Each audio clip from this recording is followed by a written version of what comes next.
আসসালামু আলাইকুম বন্ধুরা, স্বাগতম আবারও আমাদের চ্যানেলে। আজকে আমরা কথা বলবো ঢালিউড মেগাস্টার শাকিব খানের নতুন সিনেমা প্রিন্সের ফার্স্ট লুক পোস্টার নিয়ে। পোস্টারটা কি বলছে, এখানে কি অ্যাকশন ভাইব আছে, আর এই সিনেমা নিয়ে কেন এত হাইপ? চলুন বিস্তারিত জেনে নেই।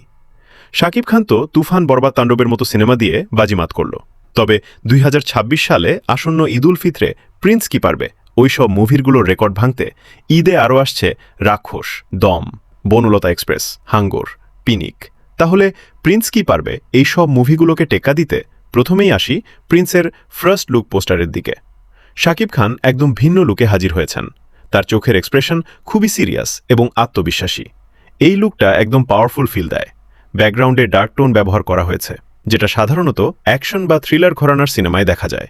পুরো পোস্টারটার কালার গ্রেডিং এমনভাবে করা হয়েছে যাতে একটা ইন্টেন্স ভাইব তৈরি হয়। এখানে একটা বিষয় পরিষ্কার, এই সিনেমায় শাকিব খানকে আমরা নতুন রূপে দেখতে যাচ্ছি। এছাড়া তার স্টাইলিং এবং বডি ল্যাঙ্গুয়েজ দেখে মনে হচ্ছে চরিত্রটা হয়তো পাওয়ারফুল, হয়তো কোনো গ্যাংস্টার বা প্রভাবশালী ব্যক্তির রোল হতে পারে। যদি এমনটা হয়, তাহলে এই সিনেমায় আমরা শক্তিশালী অ্যাকশন সিকোয়েন্স দেখতে পারি। ফার্স্ট লুক দেখেই সোশ্যাল মিডিয়ায় ফ্যানদের মধ্যে ব্যাপক উত্তেজনা তৈরি হয়েছে। অনেকেই বলছেন এটা হতে পারে শাকিব খানের ক্যারিয়ারের আরেকটি বড় প্রজেক্ট।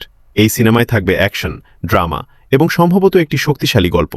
যদি দি ট্রেলার এই পোস্টারের মতো ইন্টেন্স হয়, তাহলে সিনেমাটা বক্স অফিসে ভালো কিছু করতে পারে। তো বন্ধুরা, আপনাদের কেমন লেগেছে প্রিন্সের ফার্স্ট লুক পোস্টার? আপনারা কি মনে করেন, এটা হবে ফুল অ্যাকশন সিনেমা নাকি ভিন্ন কিছু? কমেন্ট করে অবশ্যই জানাবেন। ভিডিও ভালো লাগলে লাইক দিন, শেয়ার করুন, আর এরকম আরও আপডেট পেতে সাবস্ক্রাইব করুন ফিল্ম নিউজ 99।